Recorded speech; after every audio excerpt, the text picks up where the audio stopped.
as a soldier, though a soldier of peace.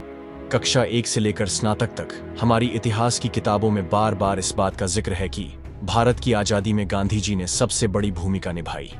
लेकिन जब 1947 में अंग्रेजों ने भारत छोड़ा तो तत्कालीन ब्रिटिश प्रधानमंत्री क्लेमेंट एटली ने कहा कि अंग्रेजों ने भारत को गांधी जी की वजह से नहीं बल्कि नेताजी की वजह से छोड़ा। भले ही हमारे देश में गांधी जी को एक संत या महात्मा के रूप में चित्रित किया जाता है, लेकिन वे युवतियों के साथ नग्न होकर रात बिताते थे। यहां तक कि वे युवतियों के साथ नग्न होकर नहाते भी थे। उनका मानना था कि अगर बलात्कार की शिकार कोई महिला चाहे तो उसका परिवार अपनी इज्जत बचाने के लिए उसे मार सकता है। संक्षेप में, गांधी जी के अनुसार बलात्कार की शिकार लड़की को जीने का कोई अधिकार नहीं है। यहां तक कि गांधी जी ने भी एक बार जाति व्यवस्था का समर्थन किया था, भले ही वे नस्लवादी थे। अब सवाल यह है कि क्या ये सारे आरोप सच हैं या कुछ लोग गांधी जी जैसे महान व्यक्ति के चरित्र को कलंकित करने के लिए ऐसी अफवाहें फैला रहे हैं? और अगर ये सच हैं तो आज भी क्यों फैलाई जा रही हैं? उन्हें महात्मा क्यों कहा जाता है? लोग उनका इतना सम्मान क्यों करते हैं? दोस्तों, मैं रमेश। आज के इस वीडियो में मैं गांधी जी के उन अंधेरे पलों के बारे में बात करूंगा जिन्हें बहुत समय तक हमारी नजरों से छुपाने की कोशिश की गई।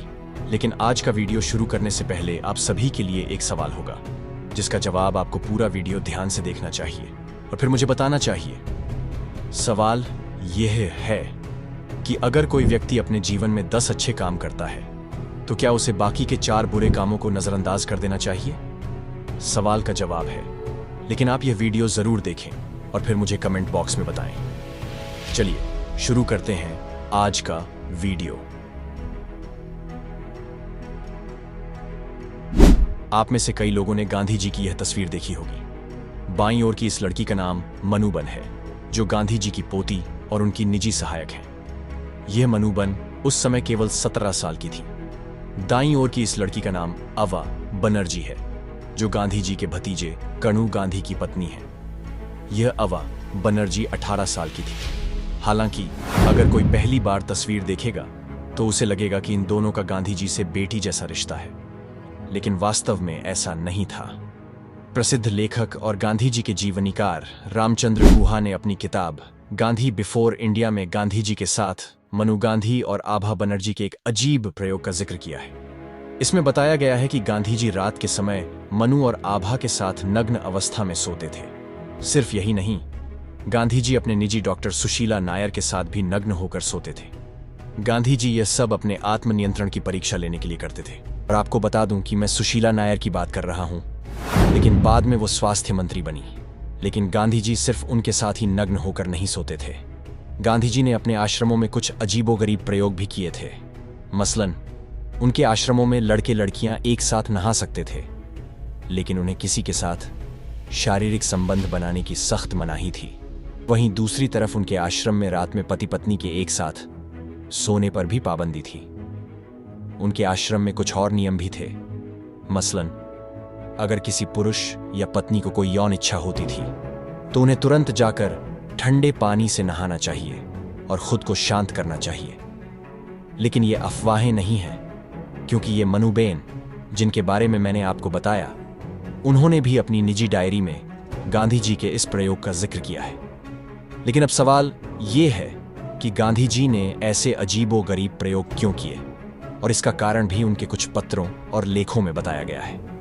जब गांधी जी 13 साल के थे तब उन्होंने कस्तूरबा गांधी के साथ यौन संबंध बनाए थे, जो उनसे 1 साल बड़ी थी। शादी हो गई। गांधी जी ने इस शादी के बारे में कई बातें कहीं। चूंकि हम शादी के बारे में ज्यादा नहीं जानते थे, इसलिए शुरू में यह शादी नए कपड़े पहनने, मिठाई खाने और मौज मस्ती करने का एक पल था।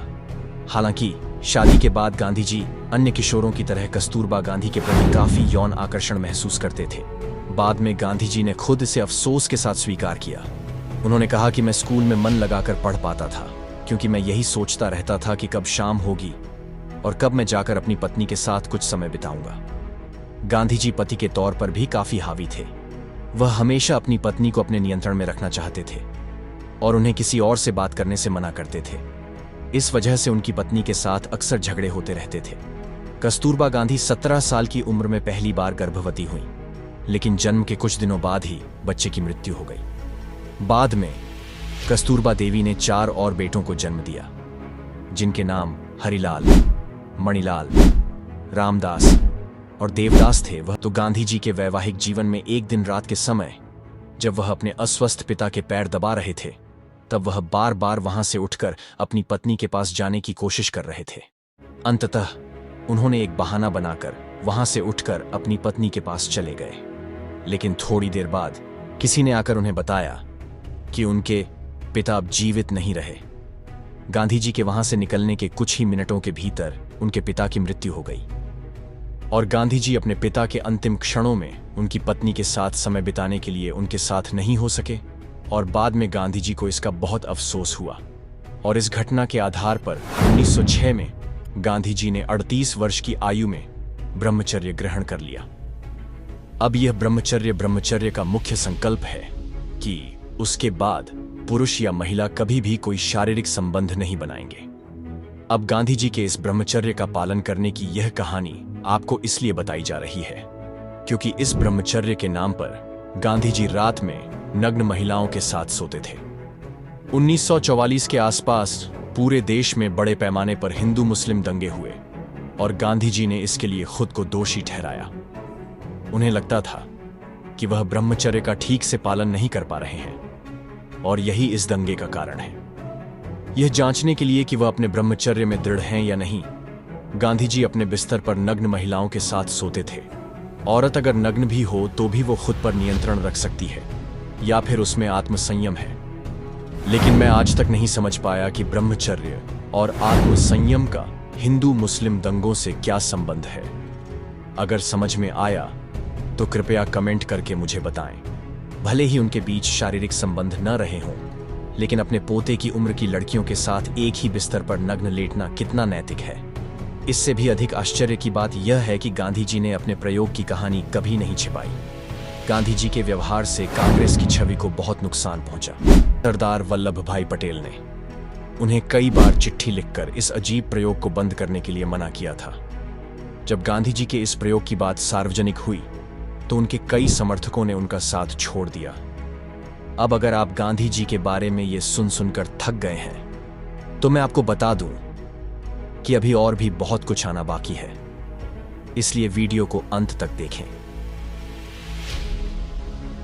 गांधी जी कहते थे कि जिन महिलाओं के साथ बलात्कार हुआ है वे इंसान के तौर पर अपना मानवीय मूल्य खो चुकी हैं, वे अब पवित्र नहीं रह गई हैं।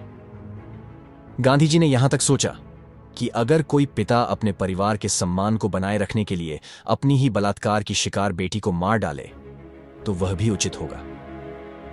गांधी जी यह भी सोचते थे कि लड़कियों में मासिक धर्म दरअसल उनकी खराब यौन जरूरतों की अभिव्यक्ति है। एक बार अमेरिकी गर्भ निरोधक कार्यकर्ता मार्गरेट सेंगर भारत आईं और जब उन्हें गांधी जी से बात की तो वे भी सख्त हो गए।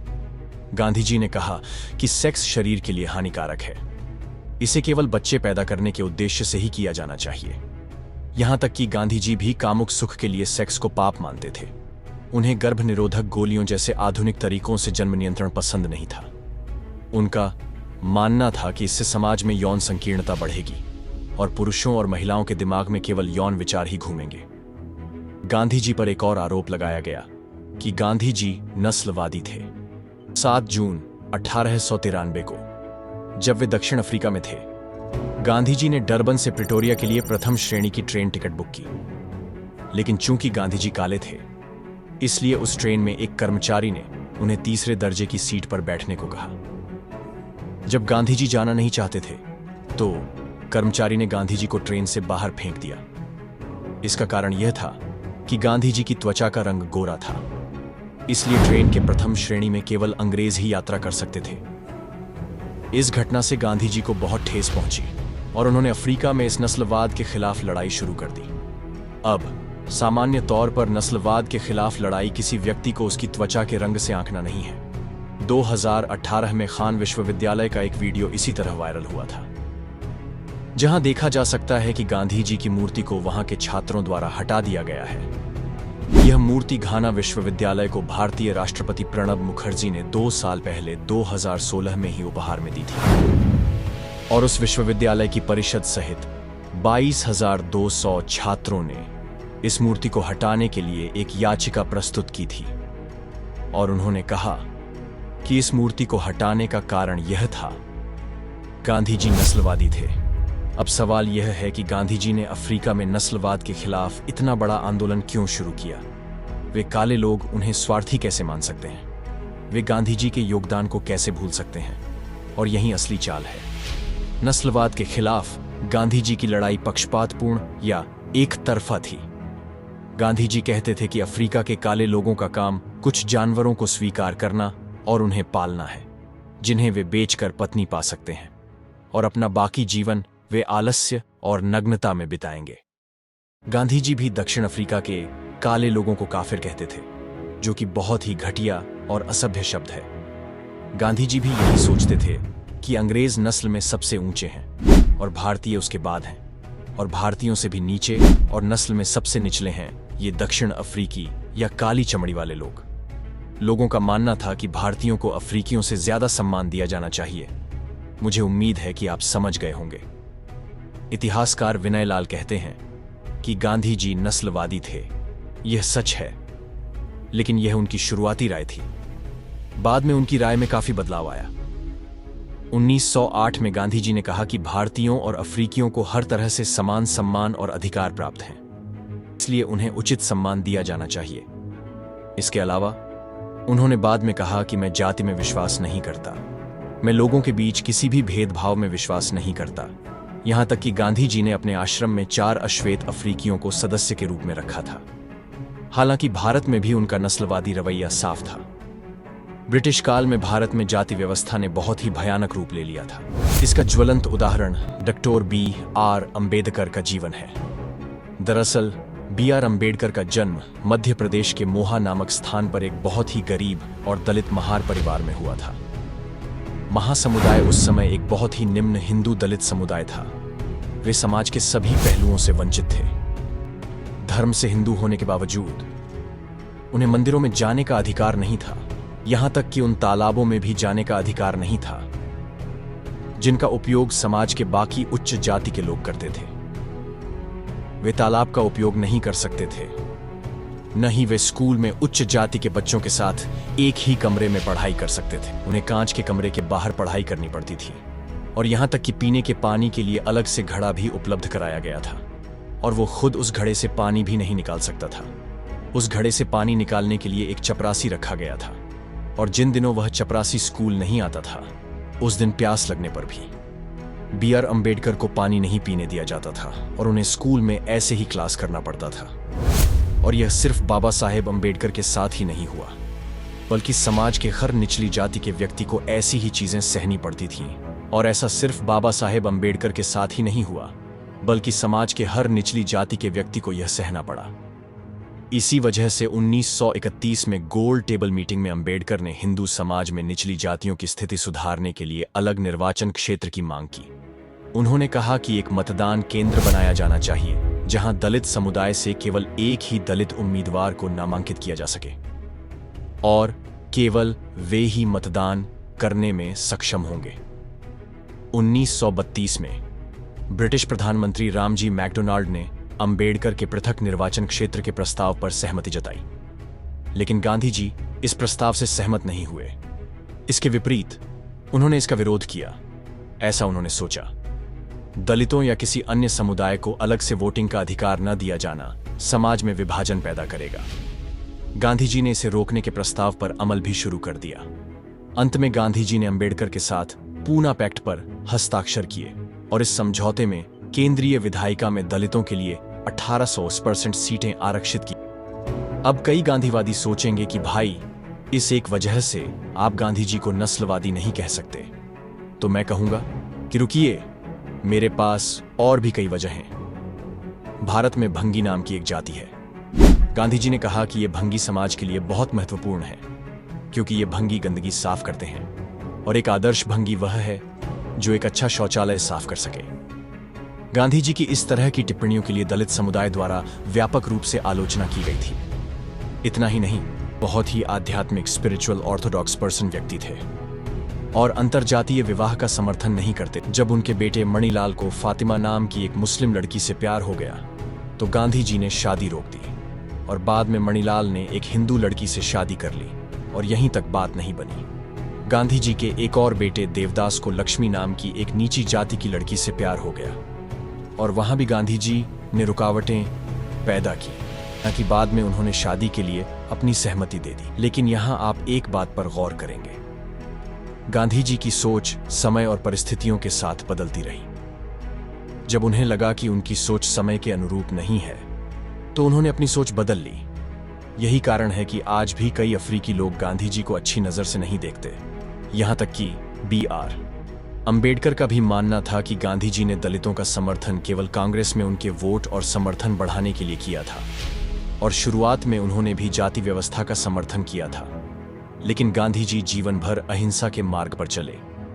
उनके खिलाफ कहा जाता है कि गांधी जी हिटलर के बहुत अच्छे दोस्त थे, और इसके सबूत के तौर पर गांधी जी द्वारा हिटलर को लिखे गए 2 पत्र पेश किए जाते हैं। पहला पत्र उन्होंने 1949 में द्वितीय विश्व युद्ध शुरू होने से पहले लिखा था। हिटलर को लिखे इस पत्र में गांधी जी ने युद्ध के लिए ना कहा था। उन्होंने हिटलर से ऐसा करने का अनुरोध किया और 1940 में दूसरा पत्र लिखा। इस पत्र में उन्होंने हिटलर से विश्व युद्ध रोकने के लिए कहा और उसकी भयानक गतिविधियों की आलोचना की। लेकिन दोनों पत्रों में गांधी जी ने हिटलर को एक प्रिय मित्र के रूप में संबोधित किया, और इस प्रिय मित्र के बारे में कई लोग कहते हैं कि गांधी जी के हिटलर के साथ बहुत अच्छे संबंध थे।